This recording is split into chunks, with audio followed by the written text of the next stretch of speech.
Hey everyone, welcome back to the channel. I hope you've all been keeping very well. Sorry for the slight pause in videos on the channel, but I've been away in France, but I'm back with an update and to get things back moving here again.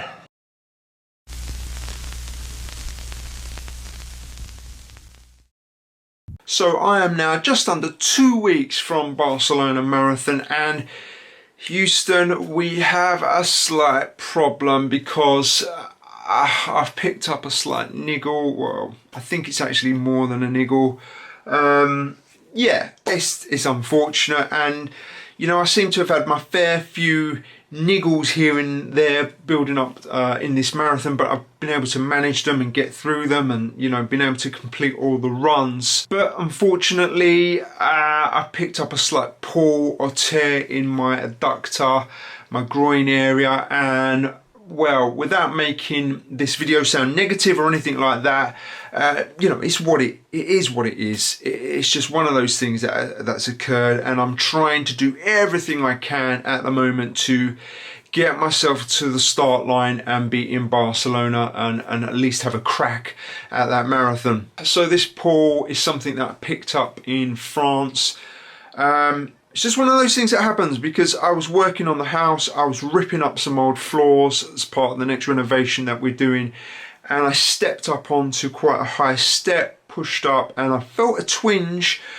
And at the time, I didn't actually think much of it. I just sort of went, ooh, that's a weird twinge there, and that was about it. And I continued to run on the Sunday. I did 13 or 14 miles out in France, and I didn't feel anything.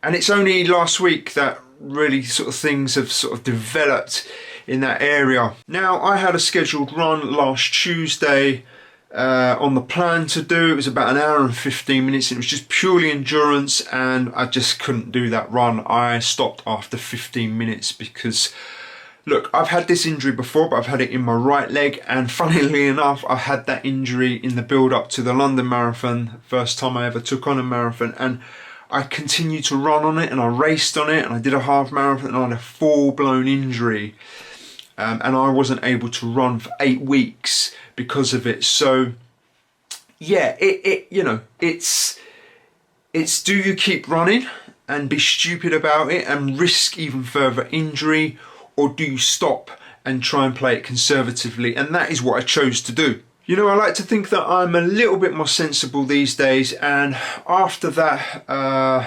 15-minute run, I spent the next 2 days massaging, heating, doing all sorts I could, stretching it, thinking that, you know, I could probably get over this, it's just another niggle.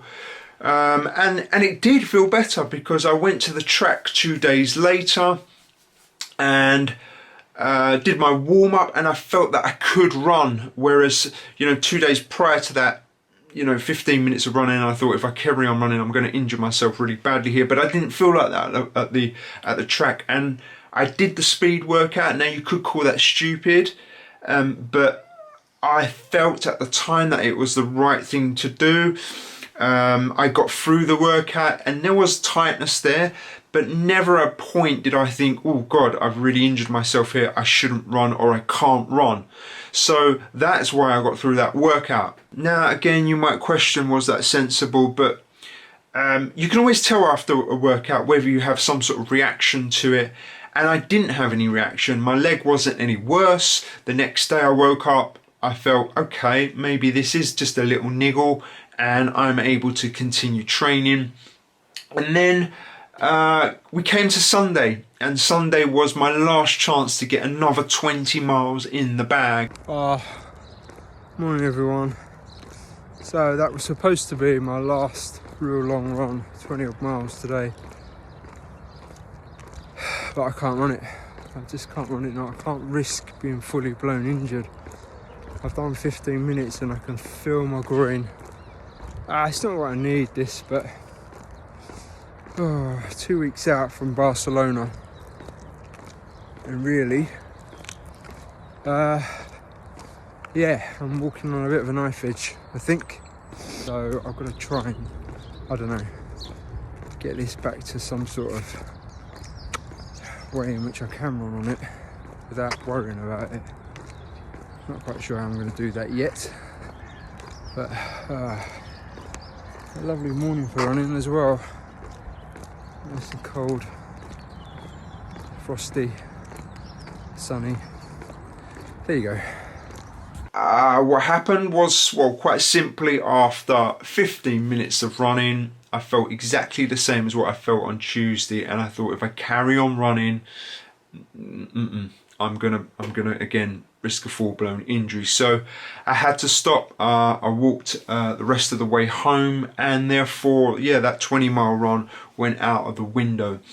I haven't run since. Now, I spoke to my coach, Phil, at the weekend, just to talk through, you know, what to do, how to approach this, and we kind of agreed that it would be best just to leave it all alone, not run on it, not do too much activity to aggravate it, and see if I can really nip it in the bud, and at least, you know, get to the start line. And I haven't run, like I said, since Sunday. It's now been Saturday, so it's now been 4 days no running.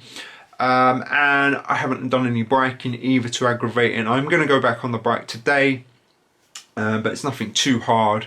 And the bike doesn't seem to aggravate, and when I've had this injury before, it's not an issue cycling, so I can't see that being a problem. Now, like I said at the beginning of this video, the goal for me now is to get to the start line in Barcelona, and I've got to be honest with myself. My PB attempt, my goal time that I was focusing on, you know, it's looking unlikely now. Even if I can run, whether my body and my leg are going to be able to sustain that load to run that fast, it's unlikely.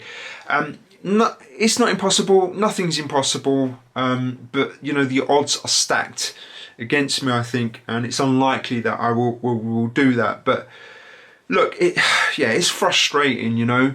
Marathon training is hard, it's a bugger on your body, and you do put yourself through. And when I look back my last 2.5 years of running, I haven't had a really serious injury.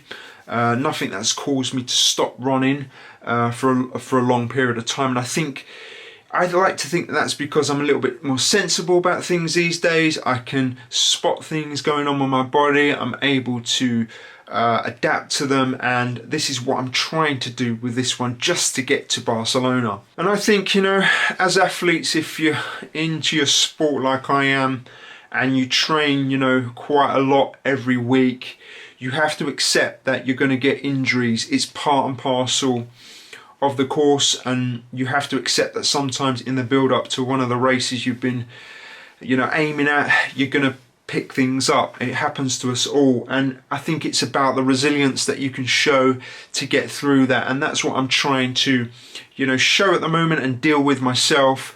I haven't done any proper run training now for, well, since that run last week, and I don't think I'm going to be able to do anything meaningful now until Barcelona. And if I can get to Barcelona and be able to run and at least have a crack at it, I'll be pleased about that. You know, I've got to now focus on what I've already done in the build up to this event. And when I look back on my training, I can be happy.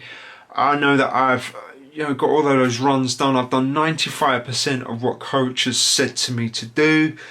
I've got a lot of run fitness in my body. My legs have done a fair amount of miles. Yes, I'll get to Barcelona, and I will probably be rested, but I'm likely to be a little bit too rested, so we'll see how that pans out. But there is some good news on the horizon. I'm not going to share that with you now. That will be coming in the next video, which will be a few days after this one, guys. So hopefully, stay tuned. And if you have watched this and you are a regular viewer or you're new around here, I do appreciate you tuning in and watching the journey, the process, all of those things. So yeah, big thanks to you all, and I will see you very soon in the next one.